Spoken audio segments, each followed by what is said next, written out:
2024 உங்களுக்கு எப்படி போச்சு? ரொம்ப கஷ்டமா இருந்ததுமா. படாத பாடுபட்டுட்டேன். 2024 ரொம்ப ஃபுல்லா டைட்டா போச்சு. கஷ்டமா தான் மேடம். 2024 சொல்ற மாதிரி ஒன்றும் இல்லை, நார்மலா போச்சு. ஆமா, போரா தாங்க போச்சு. 2025 எப்படி இருக்கணும்னு ஆசைப்படுறீங்க? சந்தோஷமா இருக்கணும்.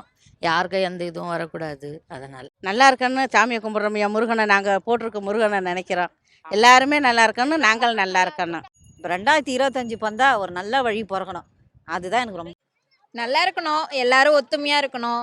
எல்லா சண்டை சச்சரவு எல்லாத்தையும் இருக்கதான் செய்யும். அதையே கொண்டுட்டு போகாம ரிலாக்ஸா போயிட்டே இருக்கணும். ஏன்னா ஒரு பாசிட்டிவ் வைப்ஸ் ஓடிட்டு இருக்குது. காலையில் போனோம், டெம்பிளுக்கு போனோம்.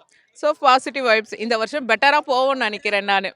2025 இனிமேல் ஒரு மாற்றம் கிடைக்குமா அப்படின்னுக்காக அந்த நம்பிக்கையில் இருக்கிறோம். ஏதோ ஸ்டாலின் ஐயா வந்தார். ஏதோ எங்கள் ஏரியாவில் ரொம்ப தண்ணி காவலாம் ரொம்ப மோசமாக இருந்தது. இப்போ அவர் கொஞ்சம் காவலாம் கட்டி கொடுத்து நல்லா பண்ணியிருக்காரு. மழை நீரும் இப்போ தண்ணி நிற்கணும், நல்லபடியே போயிட்டு இருக்கு. இப்போது ஏதோ அதனால் எங்களுக்கும் ஒரு 4 நாள் வாடகைலாம் கொஞ்சம் வருது. ஓகே. இது அதுக்கு முன்னாடி ஒரு 10 வருஷமாக நாங்கள் ரொம்ப அவசரப்பட்டுட்டு இருந்தோம். அந்த காவா தண்ணி இன்னும் அடைச்சிட்டு வரவங்க கூட யாரும் ஒரு என்ன சொல்கிறது, வாடகை வரவங்க கூட வரமாட்டாங்க அந்த ஏரியாவில். இது புளியந்தோப்பு ஏரியா தான். அதனால் இப்போ பரவாயில்ல. இப்போ அவர் அந்த ஸ்டாலின் ஐயா வந்து இப்போ எங்களுக்கு அந்த காவாலாம் கட்டி கொடுத்துருக்காரு. 2024 மறக்க முடியாத ஒரு நினைவுகள் அப்படின்னா? மறக்க முடியாத நினைவுகள்லாம் நிறைய இருக்குது. நான் எதை சொல்கிறது? அது எங்க அண்ணங்கிட்ட பேசாம இருந்தேன். 2024 ஸ்டார்ட் ஆகும் போது நீங்க ஒரு சபதம் எடுத்திருப்பீங்க. அது என்ன சபதம்? அது ஃபாலோ பண்ணீங்களா அது முடிகிற வரைக்கும்? ஃபாலோ பண்ணோம்யா. இப்போ அதை சால்வ் ஆயிடுச்சு.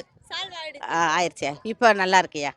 உங்களுக்கு 2025 இந்த ஒரு விஷயம்லாம் மாறினா நல்லா இருக்கும் அப்படின்னா அது என்ன விஷயமா இருக்கும்?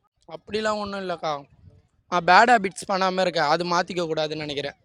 இது வரைக்கும் எந்த பேட் ஹேபிட்ஸும் பண்ணதில்லை. அதை மட்டும் சேஞ்ச் பண்ணிக்காமல் அப்படியே வச்சுக்கணும். அவ்வளோ கரெக்டான ஜாப் போகணும், அவ்வளோதான். 2025 என்ன ரெசல்யூஷன் எடுத்திருக்கீங்க? பையனுக்கு நல்ல ஜாப் கிடைக்கணும்னு இருக்கு. ரெண்டாவது இந்த வாட்டி நான் கார் வாங்கணும்னு நினைக்கிறேன். அதுதான் என்னோட எய்ம். இப்போது என்ன கடன் வாங்கக்கூடாதுன்ட்டு முடிவு எடுத்துருக்குறோம். ப்ராக்டிஸ் ஜிம்னாஸ்டிக் பண்ணுவேன். அது நல்லா பர்ஃபெக்ஷனாக பண்ணணும்னு எடுத்திருக்கேன். காலேஜ் ஜாயின் பண்ண போகிறேன், படிக்கணும் கரெக்டாக. அதனால் எங்கள் ஃபேமிலியில் வந்து எந்த ப்ராப்ளம் இல்லாத, எந்த இதுவும் இல்லாமல் நாங்கள் நல்லா இருக்கணும்.